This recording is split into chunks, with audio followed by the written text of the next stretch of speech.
الحمد للہ رب العالمین والصلاة والسلام علی خاتم النبیین اما بعد فاعوذ باللہ من الشیطان الرجیم بسم اللہ الرحمن الرحیم 98 سنتیں اور آداب، یہ مضمون 550 سنتیں اور آداب کے صفحہ 3 تا 54 سے مختلف مقامات سے لیا گیا ہے۔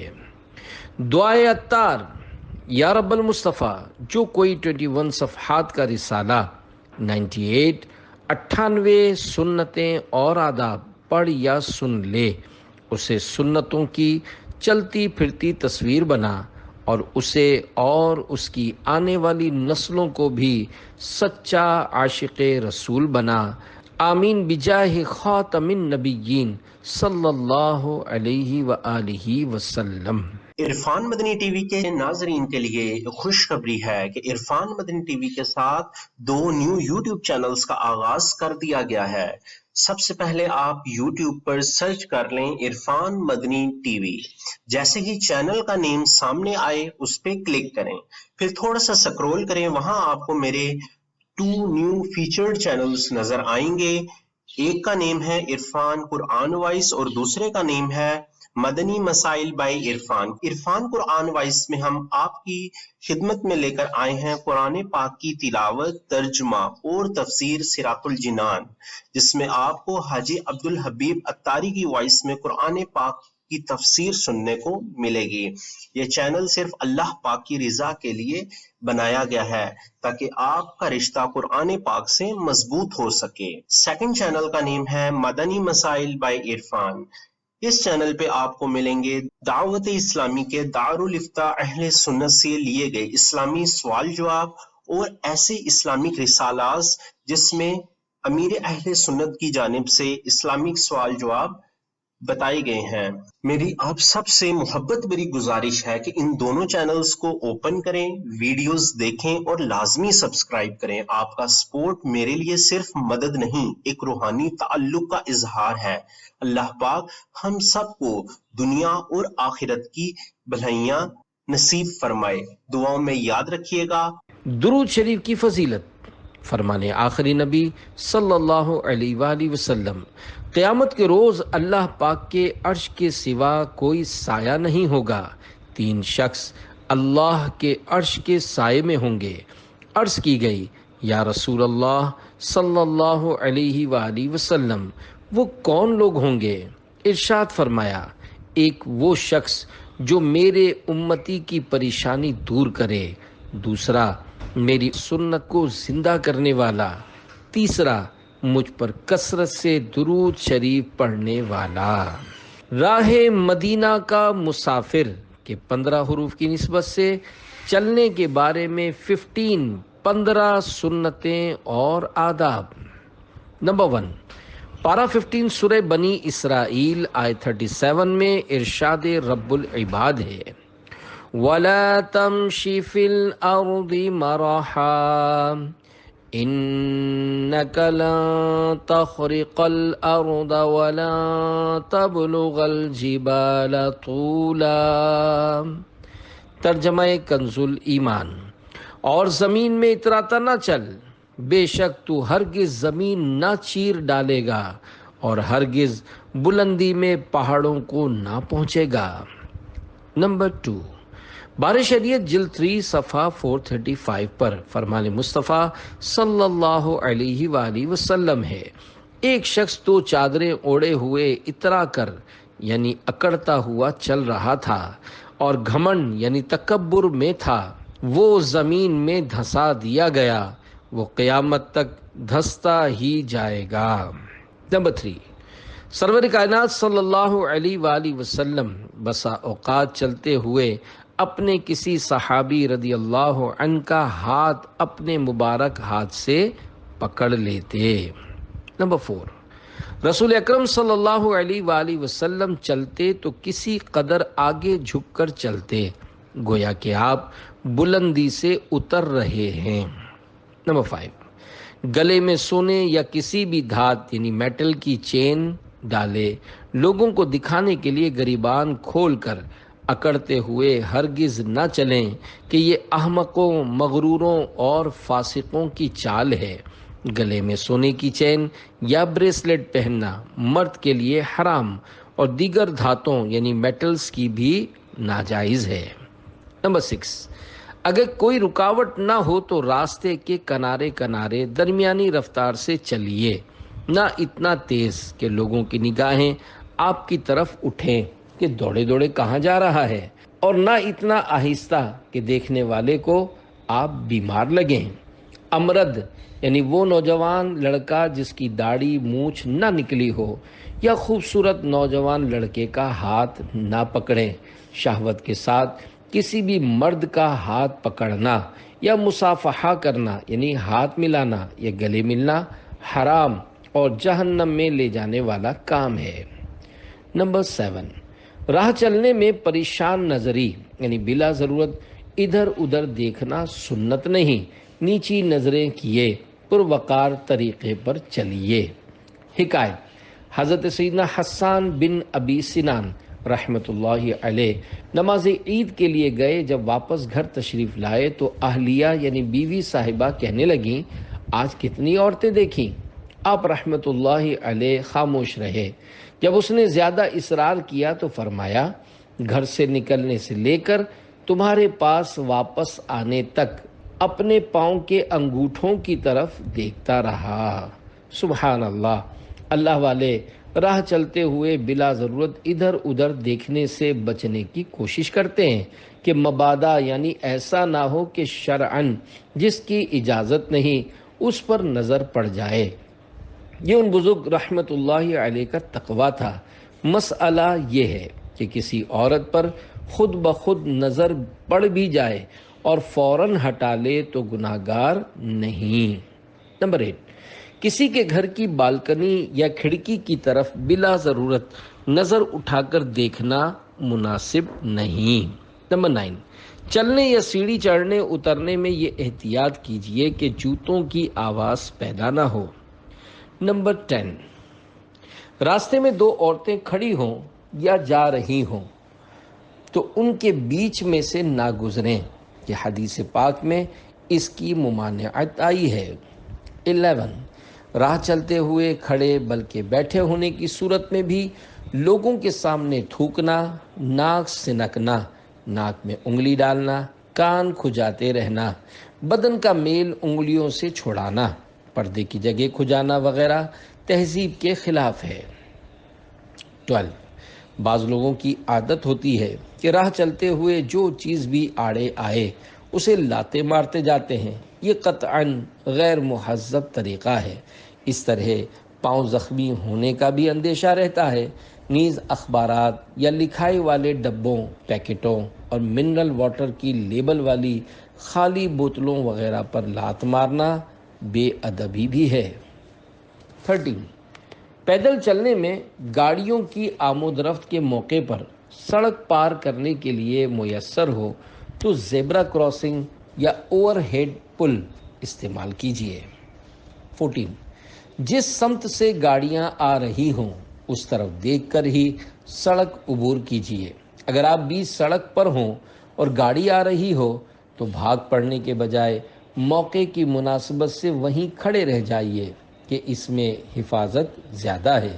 نیز ریل گاڑی گزرنے کے اوقات میں پٹڑیاں عبور کرنا اپنی موت کو دعوت دینا ہے۔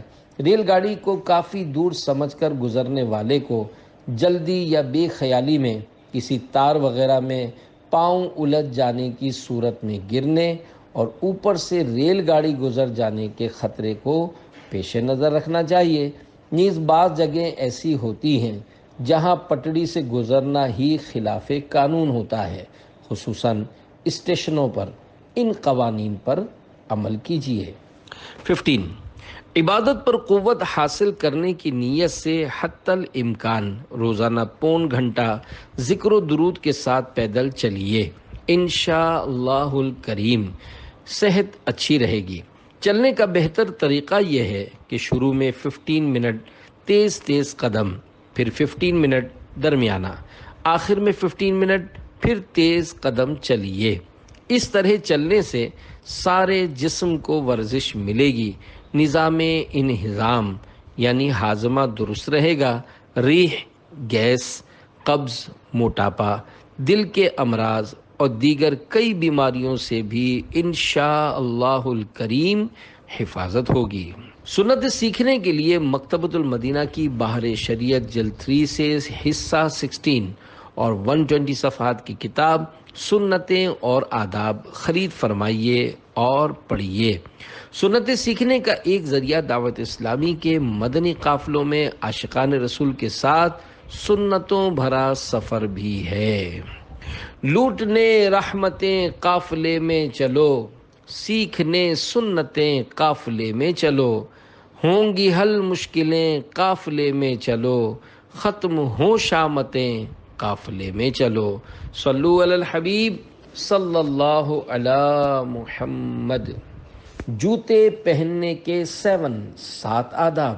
نمبر 1، فرمان مصطفیٰ صلی اللہ علیہ وآلہ وسلم، جوتے بکثرت استعمال کرو کہ آدمی جب تک جوتے پہنے ہوتا ہے گویا وہ سوار ہوتا ہے، یعنی کم تھکتا ہے۔ 2، جوتے پہننے سے پہلے جھاڑ لیجئے تاکہ کیڑا یا کنکر وغیرہ ہو تو نکل جائے۔ حکایت کہتے ہیں کسی جگہ دعوت سے فارغ ہو کر ایک صاحب نے جو ہی جوتا پہنا چیخ نکل گئی اور پاؤں سے خون نکلنے لگا۔ دراصل بات یہ ہوئی کہ کھانے کے دوران کسی نے نوکدار ہڈی پھینکی تو وہ جوتے کے اندر چلی گئی اور پہننے والے نے جوتے جھاڑے بغیر پہنے تو پاؤں زخمی ہو گیا۔ نمبر 3، سنت یہ ہے کہ پہلے سیدھا جوتا پہنے پھر الٹا، اور اتارتے وقت پہلے الٹا جوتا اتارے پھر سیدھا۔ فرمان مصطفیٰ صلی اللہ علیہ وآلہ وسلم، جب تم میں سے کوئی جوتے پہنے تو دائیں یعنی سیدھی جانب سے ابتدا کرے یعنی شروعات کرے، اور جب اتارے تو بائیں یعنی الٹی جانب سے ابتدا کرے تاکہ دایاں یعنی سیدھا پاؤں پہننے میں اول اور اتارنے میں آخری رہے۔ نزہۃ القاری میں ہے، مسجد میں داخل ہوتے وقت حکم یہ ہے پہلے سیدھا پاؤں مسجد میں رکھے اور جب مسجد سے نکلے تو پہلے الٹا پاؤں نکالے۔ مسجد کی حاضری کے وقت اس یعنی جوتے پہننے کی ترتیب والی حدیث پر عمل دشوار ہے۔ اعلیٰ حضرت امام احمد رضا خان رحمۃ اللہ علیہ نے اس کا حل یہ ارشاد فرمایا ہے، جب مسجد میں جانا ہو تو پہلے الٹے پاؤں کو نکال کر جوتے پر رکھ لیجئے، پھر سیدھے پاؤں سے جوتا نکال کر مسجد میں داخل ہوں، اور جب مسجد سے باہر ہوں تو الٹا پاؤں نکال کر جوتے پر رکھ لیجئے، پھر سیدھا پاؤں نکال کر سیدھا جوتا پہن لیجئے، پھر الٹا پہن لیجئے۔ حضرت سیدنا ابن جوزی رحمۃ اللہ علیہ فرماتے ہیں، جو شخص ہمیشہ جوتا پہنتے وقت سیدھے پاؤں سے اور اتارتے وقت الٹے پاؤں سے پہل کرے وہ تلی کی بیماری سے محفوظ رہے گا۔ نمبر 4، مرد مردانہ اور عورت زنانہ یعنی لیڈیز جوتا استعمال کرے۔ 5، کسی نے حضرت بی بی عائشہ صدیقہ رضی اللہ عنہا سے عرض کی کہ ایک عورت مردوں کی طرح جوتے پہنتی ہے۔ انہوں نے فرمایا، رسول اللہ صلی اللہ علیہ وآلہ وسلم نے مردانی یعنی مرد کی مشابہت کرنے والی عورتوں پر لعنت فرمائی ہے، یعنی عورتوں کو مردانہ جوتا نہیں پہننا چاہیے، بلکہ وہ تمام باتیں جن میں مردوں اور عورتوں کا امتیاز یعنی فرق ہوتا ہے ان میں ہر ایک کو دوسرے کی وضع اختیار کرنے یعنی نقالی کرنے سے ممانعت ہے۔ نہ مرد عورت کی وضع یعنی طرز اختیار کرے، نہ عورت مرد کی۔ 6، جب بیٹھیں تو جوتے اتار لیجئے کہ اس سے قدم آرام پاتے ہیں۔ 7، استعمال شدہ جوتا الٹا پڑا ہو تو سیدھا کر دیجئے۔ تنگ دستی کا ایک سبب یہ بھی ہے کہ اوندھے جوتے کو دیکھنا اور اس کو سیدھا نہ کرنا۔ صلو علی الحبیب صلی اللہ علی محمد۔ یا رب زیر سبز گنبد بٹھا کہ 18 حروف کی نسبت سے بیٹھنے کی 18 18 سنتیں اور آداب۔ نمبر 1، فرمان مصطفیٰ صلی اللہ علیہ وآلہ وسلم، جو لوگ دیر تک کسی جگہ بیٹھے اور بغیر ذکر اللہ اور نبی کریم صلی اللہ علیہ وآلہ وسلم پر درود پڑھے وہاں سے متفرق یعنی جدا جدا ہو گئے، انہوں نے نقصان کیا۔ اگر اللہ پاک چاہے عذاب دے اور چاہے تو بخش دے۔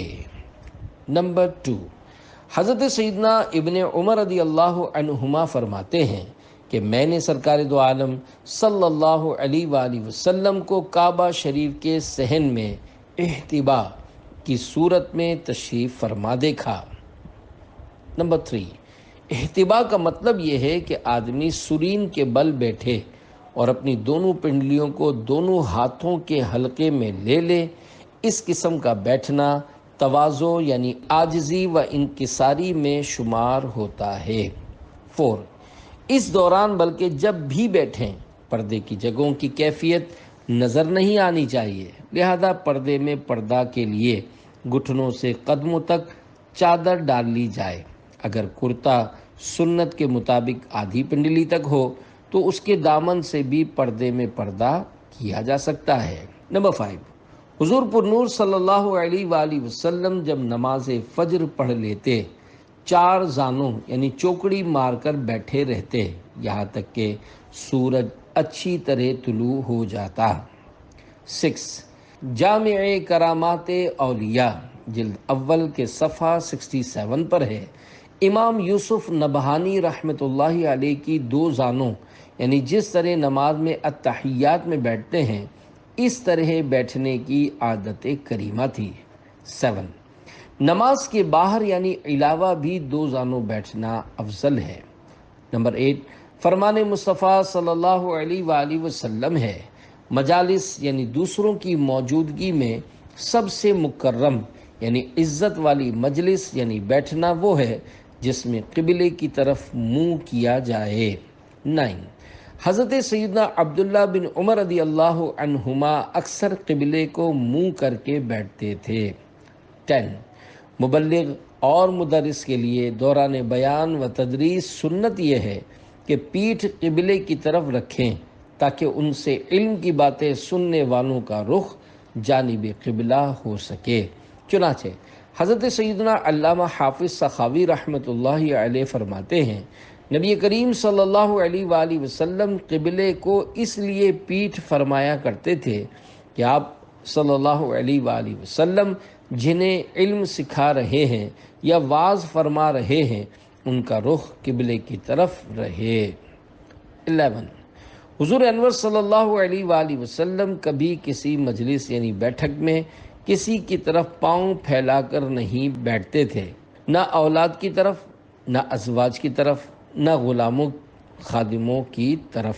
12، حضرت سیدنا امام اعظم ابو حنیفہ رحمۃ اللہ علیہ فرماتے ہیں، میں نے کبھی اپنے استاد محترم حضرت سیدنا حماد رحمۃ اللہ علیہ کے مکان عالی شان کی طرف پاؤں نہیں پھیلائے۔ ان کے احترام کی وجہ سے، حالانکہ امام اعظم رحمۃ اللہ علیہ کے گھر مبارک اور استاد محترم کی رہائش گاہ میں چند گلیوں کا فاصلہ تھا۔ 13، آنے والے کے لیے سرکنا یعنی کھسکنا حدیث سے ثابت ہے۔ بار شریعت جلد 3 صفحہ 432 پر حدیث نمبر 6 ہے، ایک شخص رسول اللہ صلی اللہ علیہ وآلہ وسلم کی خدمت میں حاضر ہوا اور حضور صلی اللہ علیہ وآلہ وسلم مسجد میں تشریف فرما تھے۔ اس کے لیے حضور صلی اللہ علیہ وآلہ وسلم اپنی جگہ سے سرک گئے۔ اس نے عرض کی، یا رسول اللہ صلی اللہ علیہ وآلہ وسلم، جگہ کشادہ موجود ہے، یعنی حضور صلی اللہ علیہ وآلہ وسلم آپ کو سرکنے اور تکلیف فرمانے کی ضرورت نہیں۔ ارشاد فرمایا، مسلم کا یہ حق ہے کہ جب اس کا بھائی اسے دیکھے اس کے لیے سرک جائے۔ 14، فرمان مصطفیٰ صلی اللہ علیہ وآلہ وسلم، جب تم میں سے کوئی سائے میں ہو اور اس پر سے سایہ رخصت ہو جائے اور وہ کچھ دھوپ کچھ چھاؤں میں رہ جائے تو اسے چاہیے کہ وہاں سے اٹھ جائے۔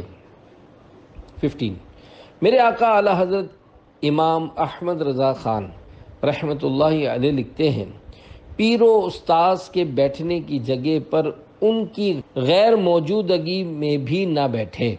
16 جب کبھی اجتماع یا مجلس میں آئیں تو لوگوں کو پھلانگ کر آگے نہ جائیں، جہاں جگہ ملے وہیں بیٹھ جائیں۔ 17 جب بیٹھیں تو جوتے اتار لیں، آپ کے قدم آرام پائیں گے۔ 18 مجلس یعنی بیٹھک سے فارغ ہو کر 3 بار یہ دعا پڑھ لیں تو خطائیں مٹا دی جاتی ہیں، اور جو مجلس خیر و مجلس ذکر میں پڑھے تو اس کے لیے اس خیر یعنی اچھائی پر مہر لگا دی جائے گی۔ وہ دعا یہ ہے، سبحانک اللہم و بحمدک لا الہ الا انت استغفرک و اتوب الیک۔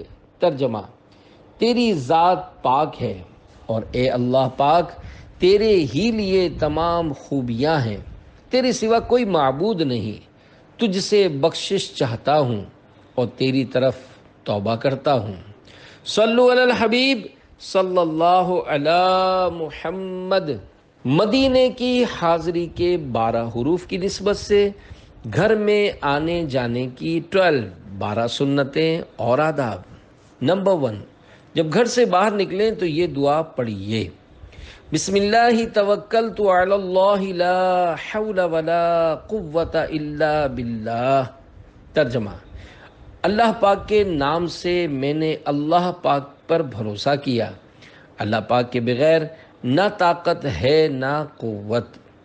انشاء اللہ الکریم، اس دعا کو پڑھنے کی برکت سے سیدھی راہ پر رہیں گے، آفتوں سے حفاظت ہوگی اور اللہ پاک کی مدد شامل حال رہے گی۔ 2، گھر میں داخل ہونے کی دعا، اللہم انی اسألک خیر المولج و خیر المخرج، بسم اللہ ولجنا و بسم اللہ خرجنا وعلی اللہ ربنا توکلنا۔ ترجمہ، اے اللہ پاک، میں تجھ سے داخل ہونے کی اور نکلنے کی بھلائی مانگتا ہوں۔ اللہ پاک کے نام سے ہم گھر میں داخل ہوئے اور اسی کے نام سے باہر آئے، اور اپنے رب اللہ پاک پر ہم نے بھروسہ کیا۔ دعا پڑھنے کے بعد گھر والوں کو سلام کرے، پھر بارگاہ رسالت میں سلام عرض کرے، اس کے بعد سورۃ الاخلاص شریف پڑھے۔ انشاء اللہ الکریم روزی میں برکت اور گھریلو جھگڑوں سے بچت ہوگی۔ نمبر 3، اپنے گھر میں آتے جاتے محارم و محرمات یعنی مثلاً ماں باپ، بھائی بہن، بال بچے وغیرہ کو سلام کیجیے۔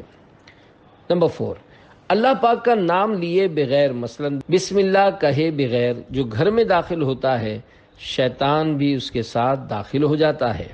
نمبر 5، اگر ایسے مکان خواہ اپنے خالی گھر میں جانا ہو کہ اس میں کوئی نہ ہو تو یہ کہیے، السلام علینا وعلی عباد اللہ الصالحین، یعنی ہم پر اور اللہ پاک کے نیک بندوں پر سلام، فرشتے اس سلام کا جواب دیں گے۔ یا اس طرح کہے، السلام علیک ایھا النبی، یعنی یا نبی آپ پر سلام، چونکہ حضور اقدس صلی اللہ علیہ وآلہ وسلم کی روح مبارک مسلمانوں کے گھروں میں تشریف فرما ہوتی ہے۔ نمبر 6، جب کسی کے گھر میں داخل ہونا چاہیں تو اس طرح کہیے، السلام علیکم، کیا میں اندر آ سکتا ہوں؟ نمبر 7، اگر داخلے کی اجازت نہ ملے تو بخوشی لوٹ جائیے، ہو سکتا ہے کسی مجبوری کے تحت صاحب خانہ نے اجازت نہ دی ہو۔ نمبر 8، جب آپ کے گھر پر کوئی دستک دے تو سنت یہ ہے کہ پوچھے کون ہے۔ باہر والے کو چاہیے کہ اپنا نام بتائے، مثلاً کہے محمد الیاس۔ نام بتانے کے بجائے اس موقع پر مدینہ، میں ہوں، دروازہ کھولو وغیرہ کہنا سنت نہیں۔ نمبر 9، جواب میں نام بتانے کے بعد دروازے سے ہٹ کر کھڑے ہوں تاکہ دروازہ کھلتے ہی گھر کے اندر نظر نہ پڑے۔ نمبر 10، کسی کے گھر میں جھانکنا ممنوع ہے، بعض لوگوں کے مکان کے سامنے نیچے کی طرف دوسروں کے مکانات ہوتے ہیں، لہذا بالکنی وغیرہ سے جھانکتے ہوئے اس بات کا خیال رکھنا چاہیے کہ دوسروں کے گھروں میں نظر نہ پڑے۔ 11، کسی کے گھر جائیں تو وہاں کے انتظامات پر تنقید نہ کیجیے، اس سے اس کی دل آزاری ہو سکتی ہے۔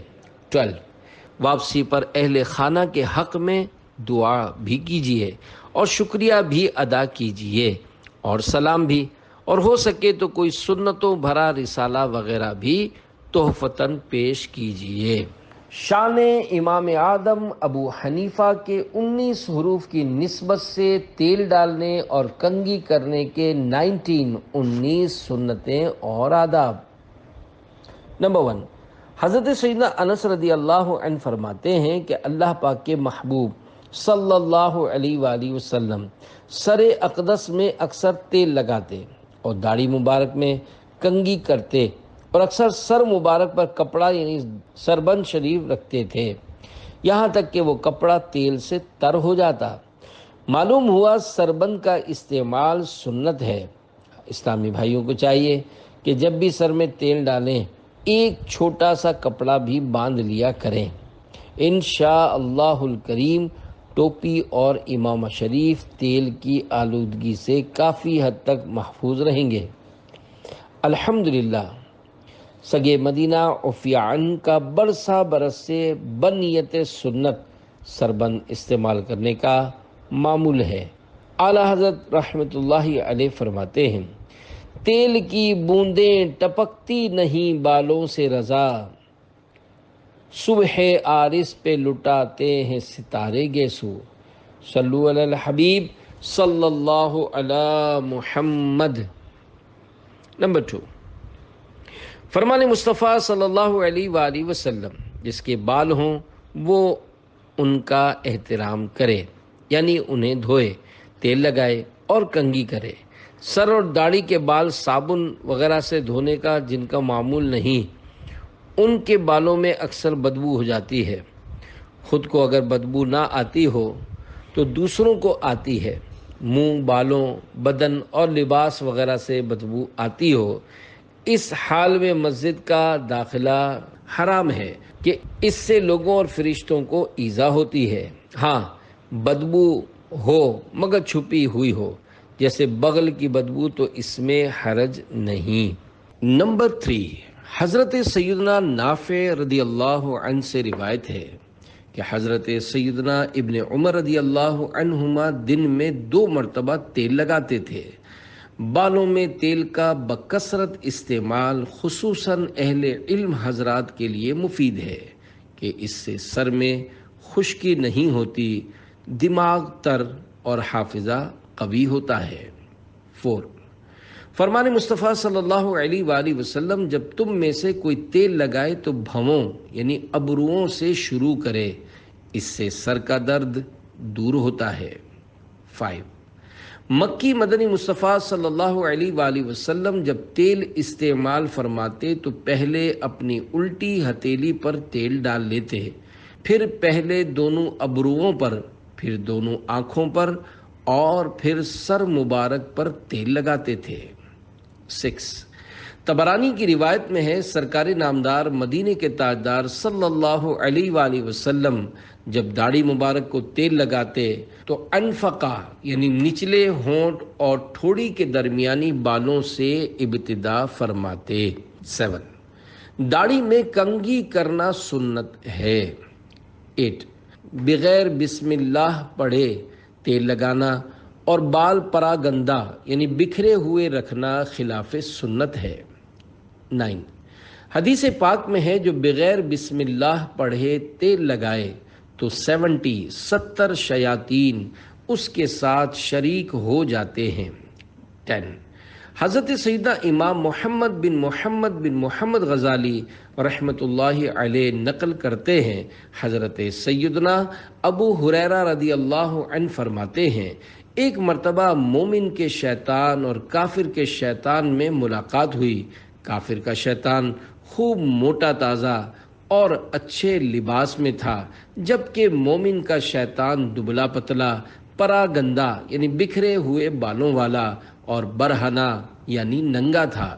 کافر کے شیطان نے مومن کے شیطان سے پوچھا، آخر تم اتنے کمزور کیوں ہو؟ اس نے جواب دیا، میں ایک ایسے شخص کے ساتھ ہوں جو کھاتے پیتے وقت بسم اللہ شریف پڑھ لیتا ہے تو میں بھوکا پیاسا رہ جاتا ہوں، جب تیل لگاتا ہے تو بسم اللہ شریف پڑھ لیتا ہے تو میرے بال پراگندہ یعنی بکھرے ہوئے رہ جاتے ہیں۔ اس پر کافر کے شیطان نے کہا، میں تو ایسے کے ساتھ ہوں جو ان کاموں میں کچھ بھی نہیں کرتا، لہذا میں اس کے ساتھ کھانے پینے، لباس اور تیل لگانے میں شریک ہو جاتا ہوں۔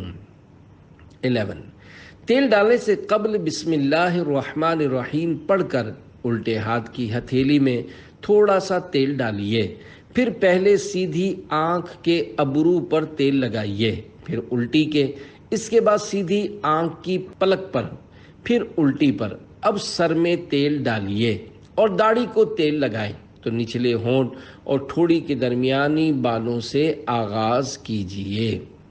12 تیل ڈالنے والا ٹوپی یا امامہ اتارتا ہے تو بعض اوقات بدبو کا بھبکا نکلتا ہے۔ سرسوں کا تیل استعمال کرنے والے خاص خیال رکھیں، لہذا جس سے بن پڑے وہ سر میں عمدہ خوشبودار تیل ڈالے۔ خوشبودار تیل بنانے کا ایک آسان طریقہ یہ بھی ہے کہ کھوپرے کے تیل کی شیشی میں اپنے پسندیدہ عطر کے چند قطرے ڈال کر حل کر لیجئے، خوشبودار تیل تیار ہے۔ سر اور داڑھی کے بالوں کو وقتاً فوقتاً صابن سے دھوتے رہیے۔ 13 عورتوں کو لازم ہے کہ کنگھی کرنے میں یا سر دھونے میں جو بال نکلیں انہیں کہیں چھپا دیں کہ ان پر اجنبی یعنی ایسا شخص جس سے ہمیشہ کے لیے نکاح حرام نہ ہو کی نظر نہ پڑے۔ 14 تاجدار مدینہ صلی اللہ علیہ وآلہ وسلم نے روزانہ کنگھی کرنے سے منع فرمایا۔ یہ نہیں یعنی ممانعت مکروہ تنزیہی ہے، اور مقصد یہ ہے کہ مرد کو بناؤ سنگھار میں مشغول نہ رہنا چاہیے۔ امام مناوی رحمۃ اللہ علیہ فرماتے ہیں، جس شخص کو بالوں کی کثرت کی وجہ سے ضرورت ہو وہ مطلقاً روزانہ کنگھی کر سکتا ہے۔ 15 بارگاہ رضویت میں ہونے والے سوال و جواب ملاحظہ ہوں۔ سوال: کنگا داڑھی میں کس کس وقت کیا جائے؟ جواب: کنگھے کے لیے شریعت میں کوئی خاص وقت مقرر نہیں ہے۔ اعتدال یعنی میانہ روی کا حکم ہے، نہ تو یہ ہو کہ آدمی جناتی شکل بنا رہے، نہ یہ ہو کہ ہر وقت مانگ چوٹی میں گرفتار۔ 16 کنگھی کرتے وقت سیدھی طرف سے ابتدا کیجیے، چنانچہ ام المومنین حضرت بی بی عائشہ صدیقہ رضی اللہ عنہا فرماتی ہیں، دو جہاں کے سردار صلی اللہ علیہ وآلہ وسلم ہر کام میں دائیں یعنی سیدھی جانب سے شروع کرنا پسند فرماتے، یہاں تک کہ جوتا پہننے، کنگھی کرنے اور طہارت کرنے میں بھی۔ شارح بخاری حضرت علامہ بدر الدین عینی حنفی رحمۃ اللہ علیہ اس حدیث پاک کے تحت لکھتے ہیں، یہ تین چیزیں بطور مثال ارشاد فرمائی گئی ہیں، ورنہ ہر کام جو عزت اور بزرگی رکھتا ہے اسے سیدھی طرف سے شروع کرنا مستحب ہے، جیسے مسجد میں داخل ہونا، لباس پہننا، مسواک کرنا، سرما لگانا، ناخن تراشنا، مونچھیں کاٹنا، بغلوں کے بال اتارنا، وضو غسل کرنا اور بیت الخلاء سے باہر آنا وغیرہ، اور جس کام میں یہ یعنی بزرگی والی بات نہیں، جیسے مسجد سے باہر آنے، بیت الخلاء میں داخل ہونے، ناک صاف کرنے، نیز شلوار اور کپڑے اتارتے وقت بائیں یعنی الٹی طرف سے ابتدا کرنا مستحب ہے۔ 17 نماز جمعہ کے لیے تیل اور خوشبو لگانا مستحب ہے۔ 18 روزے کی حالت میں داڑھی مونچھ میں تیل لگانا مکروہ نہیں، مگر اس لیے تیل لگایا کہ داڑھی بڑھ جائے، حالانکہ ایک مشت یعنی ایک مٹھی داڑھی ہے تو یہ بغیر روزے کے بھی مکروہ ہے اور روزے میں بدرجہ اولا۔ 19 میت کی داڑھی یا سر کے بال میں کنگھی کرنا ناجائز و گناہ ہے۔ لوگ میت کی داڑھی مونڈ ڈالتے ہیں، یہ بھی ناجائز و گناہ ہے۔ گناہ میت پر نہیں بلکہ مونڈنے اور اس کا حکم کرنے والوں پر ہے۔ یا رسول اللہ کے 10 حروف کی نسبت سے ناخن کاٹنے کی 10 سنتیں اور آداب۔ نمبر 1، جمعہ کے دن ناخن کاٹنا مستحب ہے۔ ہاں، اگر زیادہ بڑھ گئے ہوں تو جمعہ کا انتظار نہ کیجیے۔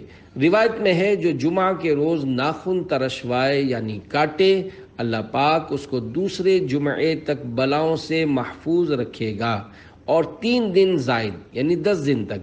ایک روایت میں یہ بھی ہے کہ جو جمعہ کے دن ناخن ترشوائے یعنی کاٹے تو رحمت آئے گی اور گناہ جائیں گے۔ 2، روایت میں آئے ہوئے ہاتھوں کے ناخن کاٹنے کے طریقے کا خلاصہ پیش خدمت ہے۔ پہلے سیدھے ہاتھ کی شہادت کی انگلی سے شروع کر کے ترتیب وار چھوٹی انگلی سمیت ناخن کاٹ لیجئے، مگر انگوٹھا چھوڑ دیجئے۔ اب الٹے ہاتھ کی چھوٹی انگلی سے شروع کر کے ترتیب وار انگوٹھے سمیت ناخن کاٹ لیجئے۔ اب آخر میں سیدھے ہاتھ کے انگوٹھے کا ناخن کاٹ لیجئے۔ 3، پاؤں کے ناخن کاٹنے کی کوئی ترتیب روایت میں نہیں۔ بہتر یہ ہے کہ سیدھے پاؤں کی چھوٹی انگلی سے شروع کر کے ترتیب وار انگوٹھے سمیت ناخن کاٹ لیجئے، پھر الٹے پاؤں کے انگوٹھے سے شروع کر کے چھوٹی انگلی سمیت ناخن کاٹ لیجئے۔ 4، جنابت کی حالت یعنی غسل فرض ہونے کی صورت میں ناخن کاٹنا مکروہ تنزیہی ہے۔ 5، دانت سے ناخن کاٹنا مکروہ یعنی تنزیہی ہے، اور اس سے برس یعنی جسم پر سفید دھبے کے مرض کا اندیشہ ہے۔ 6، ناخن کاٹنے کے بعد ان کو دفن کر دیجئے، اور اگر ان کو پھینک دیں تو بھی حرج نہیں۔ 7، ناخن کا تراشا یعنی کٹے ہوئے ناخن بیت الخلا یا غسل خانے میں ڈال دینا مکروہ تنزیہی ہے کہ اس سے بیماری پیدا ہوتی ہے۔ 8، بدھ کے دن ناخن نہیں کاٹنے چاہیے کہ برس یعنی جسم پر سفید دھبے ہو جانے کا اندیشہ ہے۔ البتہ اگر 39 دن سے نہیں کاٹے تھے، آج بدھ کا 40واں دن ہے، اگر آج نہیں کاٹتا تو 40 دن سے زائد ہو جائیں گے، اور کل 41واں دن شروع ہو جائے گا تو اس پر واجب ہوگا کہ آج ہی کے دن کاٹے، اس لیے کہ 40 دن سے زائد ناخن رکھنا ناجائز و مکروہ تحریمی ہے۔ تفصیلی معلومات کے لیے فتاوی رضویہ مخرجہ جلد 22 صفحہ 574 685 دیکھیے۔ 9، لمبے ناخن شیطان کی نشست گاہ ہیں، یعنی ان پر شیطان بیٹھتا ہے۔ 10، رات میں ناخن کاٹنے میں حرج نہیں۔ حکایت، امام ابو یوسف رحمۃ اللہ علیہ سے ہارون رشید نے رات میں ناخن کاٹنے کے بارے میں پوچھا، فرمایا جائز ہے۔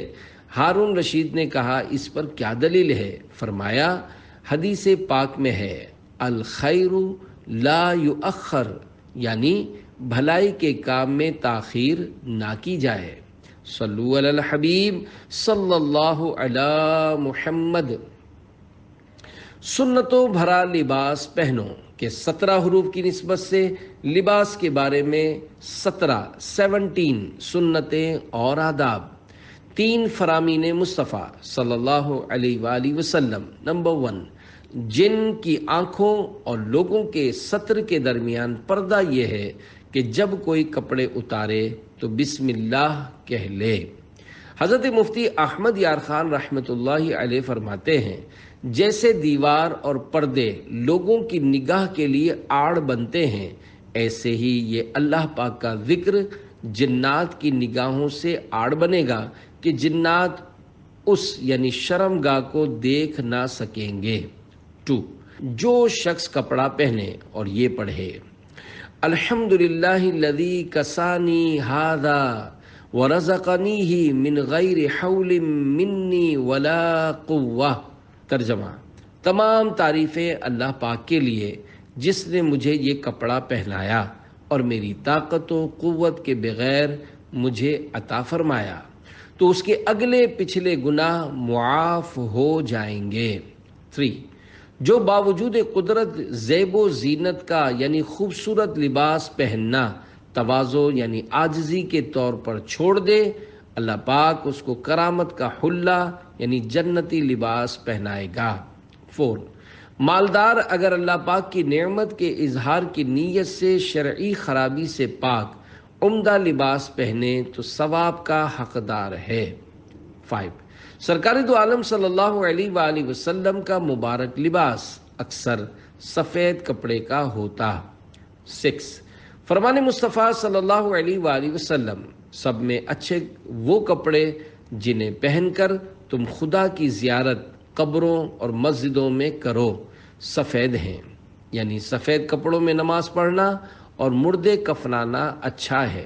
7، امام شافعی رحمۃ اللہ علیہ فرماتے ہیں جو اپنا لباس صاف رکھے اس کے غم کم ہو جائیں گے اور جو خوشبو لگائے اس کی عقل میں اضافہ ہوگا۔ 8، لباس حلال کمائی سے ہو اور جو لباس حرام کمائی سے حاصل ہوا ہو اس میں فرض و نفل کوئی نماز قبول نہیں ہوتی۔ 9، روایت میں ہے جس نے بیٹھ کر امامہ باندھا یا کھڑے ہو کر سراویل یعنی پاجامہ یا شلوار پہنی تو اللہ پاک اسے ایسے مرض میں مبتلا فرمائے گا جس کی دوا نہیں۔ حضرت سیدنا امام برہان الدین زرنوجی رحمۃ اللہ علیہ لکھتے ہیں امامہ بیٹھ کر باندھنا یا پاجامہ یا شلوار کھڑے کھڑے پہننا تنگ دستی کے اسباب ہیں۔ نمبر 10، پہنتے وقت سیدھی طرف سے شروع کیجئے کہ سنت ہے، مثلاً جب کرتا پہنے تو پہلے سیدھی آستین میں سیدھا ہاتھ داخل کیجئے، پھر الٹا ہاتھ الٹی آستین میں۔ 11، اسی طرح پاجامہ پہننے میں پہلے سیدھے پائچے میں سیدھا پاؤں داخل کیجئے اور جب کرتا یا پاجامہ اتارنے لگیں تو اس کے برعکس یعنی الٹ کیجئے، یعنی الٹی طرف سے شروع کیجئے۔ 12، بار شریعت جلد 3 صفحہ 409 پر ہے، سنت یہ ہے کہ دامن کی لمبائی آدھی پنڈلی تک ہو اور آستین کی لمبائی زیادہ سے زیادہ انگلیوں کے پوروں تک اور چوڑائی 1 بالشت ہو۔ 13، سنت یہ ہے کہ مرد کا تہبند یا پاجامہ ٹخنے سے اوپر رہے۔ 14، مرد مردانہ اور عورت زنانہ یعنی لیڈیز لباس پہنے۔ چھوٹے بچوں اور بچیوں میں بھی اس بات کا لحاظ رکھیے ورنہ پہنانے والے گناہگار ہوں گے۔ ہاں، جو لباس مرد و عورت اور بچہ اور بچی دونوں میں پہنا جاتا ہو اور اس میں کوئی شرعی خرابی نہ ہو تو دونوں پہن سکتے ہیں۔ 15، بار شریعت جلد اول صفحہ 481 پر ہے، مرد کے لیے ناف کے نیچے سے گھٹنوں کے نیچے تک عورت ہے، یعنی اس کا چھپانا فرض ہے، ناف اس میں داخل نہیں اور گھٹنے داخل ہیں۔ اس زمانے میں بہتیرے یعنی بہت سے لوگ ایسے ہیں کہ تہبند یا پاجامہ اس طرح پہنتے ہیں کہ پیڑو یعنی ناف کے نیچے کا کچھ حصہ کھلا رہتا ہے۔ اگر کرتے وغیرہ سے اس طرح چھپا ہو کہ جلد یعنی اسکن کی رنگت نہ چمکے تو خیر، ورنہ حرام ہے، اور نماز میں چوتھائی کی مقدار کھلا رہا تو نماز نہ ہوگی۔ احرام والے کو اس میں سخت احتیاط کی ضرورت ہے۔ 16، آج کل بعض لوگ سرے عام لوگوں کے سامنے نیکر یعنی ہاف پینٹ پہنے پھرتے ہیں جس سے ان کے گھٹنے اور رانیں نظر آتی ہیں، یہ حرام ہے۔ ایسوں کے کھلے گھٹنوں اور رانوں کی طرف نظر کرنا بھی حرام ہے، بالخصوص کھیل کود کے میدان، ورزش کرنے کے مقامات اور ساحل سمندر یعنی بیچ پر اس طرح کے مناظر زیادہ ہوتے ہیں، لہذا ایسے مقامات پر جانے میں نظر کی حفاظت کی سخت ضرورت ہے۔ 17، تکبر کے طور پر جو لباس ہو وہ ممنوع ہے۔ صلو علی الحبیب صلی اللہ علی محمد۔ سنت کی پابندی میں نجات ہے۔ حضرت امام ضحاک رحمۃ اللہ علیہ فرماتے ہیں دنیا میں سنت کی مثال ایسے ہے جیسے آخرت میں جنت کی، لہذا جس طرح جنت میں داخل ہونے والا سلامت رہے گا اسی طرح دنیا میں سنت کی پابندی کرنے والا بھی سلامت رہے گا۔